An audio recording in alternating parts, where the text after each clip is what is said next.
Apple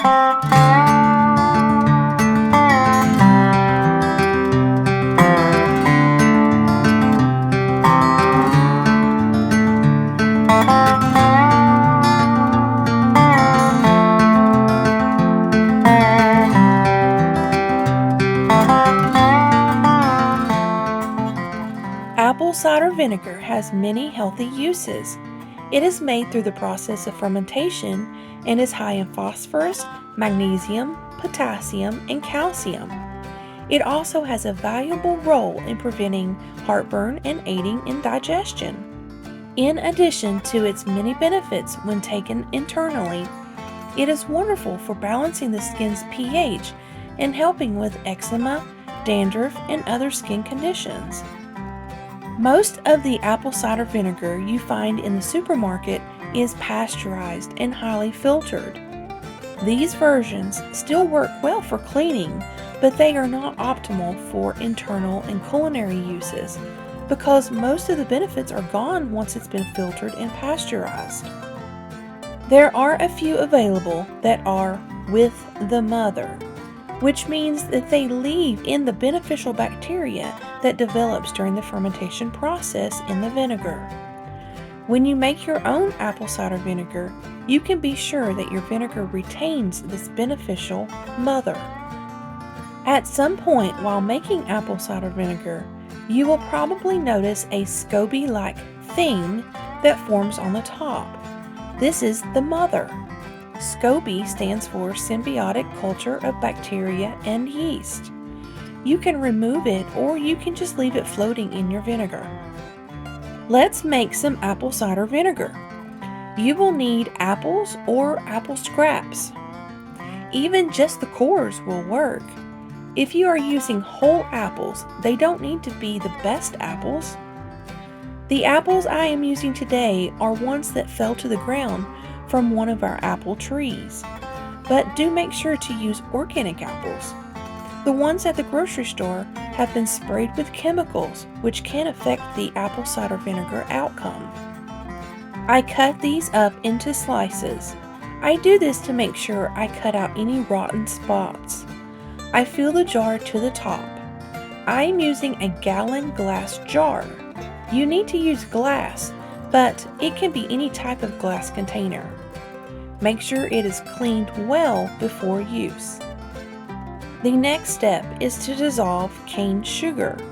The sugar is necessary to feed the yeast, but most, if not all, of the sugar is fermented out. People often ask if they can use honey. The short answer is yes, you can, but it really does not work as well and it causes the whole process to take longer. Now, it is best to use organic cane sugar. However, processed white sugar can work, but the results may not be as good. You can dissolve the sugar in the water prior to pouring over the apples, or you can just put the sugar on the top of the cut up apples and pour water over the top. Most people will say that just pouring the sugar over the apples is a big no-no. However, you will be stirring this up quite well, so for me, it doesn't matter. The water that you use is very important. Don't use tap water. The chemicals that are in tap water can be very damaging to the fermentation process. I distill my own water, so this is the best water to use. You can also purchase distilled water. For this glass gallon jug, I am using 1 full heaping cup of sugar. I then pour the distilled water up to the top until the apples are completely submerged. Make sure all the apples are covered. You can use a fermentation weight if desired. Any apples that are exposed to the air could mold.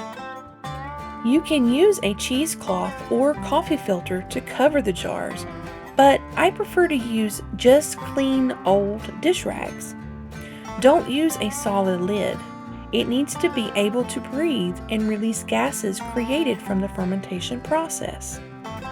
Place a rubber band over the top to secure it in place. I love using these headbands from the Dollar Tree. They work perfect for this. You need to store this in a dark place at room temperature. You can put this into a cabinet in the kitchen, however for me, I forget that it's there. So I leave it on the countertop for 2 to 3 weeks. I wrap a dish towel around the jar to make sure that no light can get inside. Each day I stir the apples. I use the handle of a wooden spoon. Do not use any type of metal. The handle of the spoon just helps to stir deep down in the jar. You can use a chopstick if you have it. The apples will be hard to stir for the first few days, but they will soften. It will get easier. If the rag or cheesecloth or coffee filter gets wet in the process, go ahead and change it out, or it will attract gnats and flies. After the 2 to 3 weeks, go ahead and place the lid on the apple cider vinegar. Let this sit for 4 to 5 weeks. I like to put the date on it to be sure I know when I need to do the next step. Once the 4 to 5 weeks are up, you can strain the softened apples out. Make sure to label the jar again so you know exactly when the process was complete. Store it in a dry, cool, dark place for up to 2 years. We here at SHTF Survival Homestead Teaching Farm hope you have found some valuable information in this video. Please continue to help us help you by liking, sharing, and subscribing.